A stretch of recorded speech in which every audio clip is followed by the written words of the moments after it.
After I ran across America, I trained for an additional year before I ended up in Death Valley, where I wanted to beat the world record running 146 miles through the harshest place on the planet.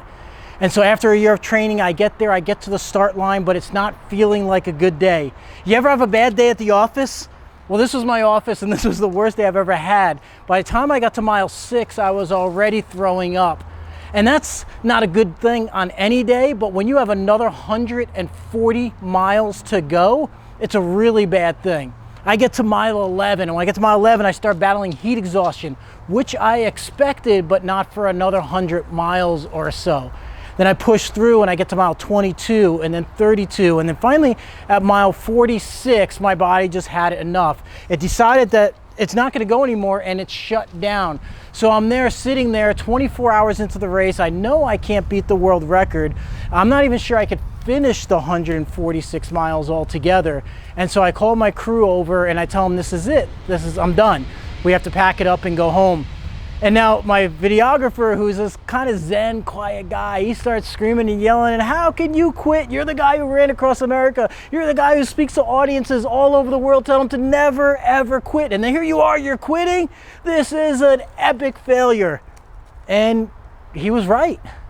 But we get back in the car and we start driving back to Las Vegas. And as we're driving back, I start feeling good and feeling really good. And I decide that, I'm going to go back. I'm not going to give up. I may not have been able to beat the record today. I may not have been able to finish the course today, but I'm going to go back and I'm going to beat the record. I'm not giving up. So 3 days later, just 72 hours, we're back at the start line in Death Valley. Not at mile 46, not even at mile 1, but at mile 0. I've got to start the whole thing all over again. But today, I'm feeling good. I had my rest, I slept basically for 3 days, and now I'm at the start line again, and I'm moving, everything's working the way it's supposed to, the way I trained for it to happen. I get to mile 6, the same place that I was throwing up just 3 days earlier, and now I'm feeling good. But something very strange happened, something that nobody would have expected, and I certainly didn't. A little blue butterfly starts flying in front of my face before he starts flying away. Now this is Death Valley. Death Valley is known for nothing living there, is why it's called Death Valley. Scorpions and rattlesnakes are about the only thing that lives in Death Valley. And so to see a blue butterfly is unusual, to say the least.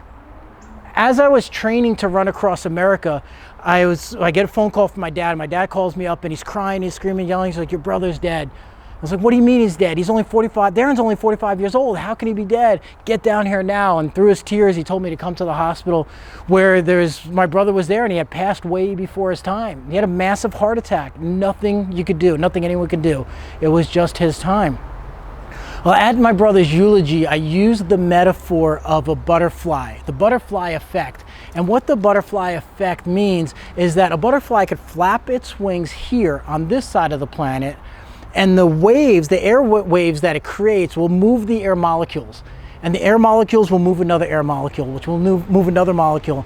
And in theory, in reality, those air molecules can then create a storm on the other side of the Earth.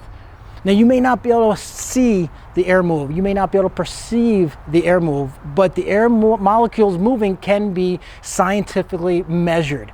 So you don't know the impact you're having, what you're doing in life, but you are affecting anything and everything going through life, good or bad.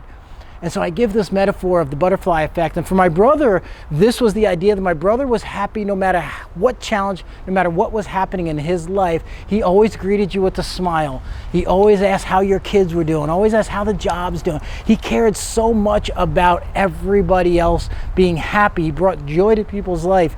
And that was the butterfly effect my brother had in my life.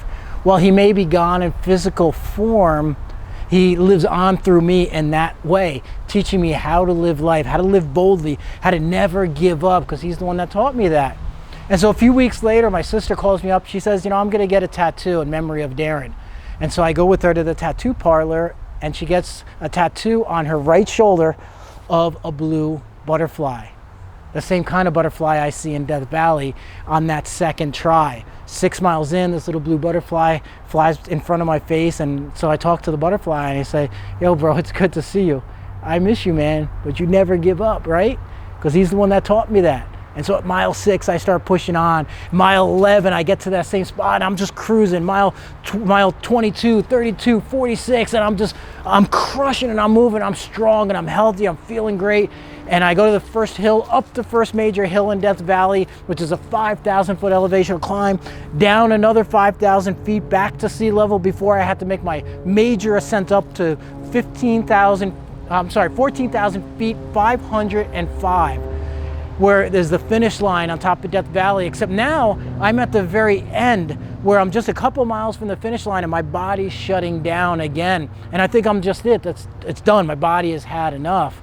And I take a little energy drink with me and I take a little bit of food, and a few minutes later I'm feeling like Superman again. I'm running like a billy goat, hopping up the mountain. I'm flying, I'm fast. 20, 30 minutes later I'm crashing again. What I realized what was happening, because I was an EMT and firefighter for many years, is that I was going into hypoglycemic shock, and basically like going into diabetic shock. My body didn't have enough sugar to sustain everything working. So once I took that food and the energy shot, I started feeling really good again. So I started taking a little bite at a time, like every 5 minutes, a little bite, every 5 minutes, a little bite, and I started restabilizing my sugar. I get to the finish line, top of the mountain, 14,505 feet. I look at my watch, I take a picture of it next to the medallion on the top of Mount Whitney, and it says 72 hours and 55 minutes. Does it matter if I beat the world record or not? Of course not. What matters more? That I went back, that I didn't give up, that I didn't let defeat stop me in my tracks, that I kept going, recouped, restarted, got to the start line, now got to the finish line, that I finished it. I became the third person in the world to finish this world record, the third person to make this 146-mile race. And I get to the finish line, 72 hours, 55 minutes, crushed the world record by almost 5 hours.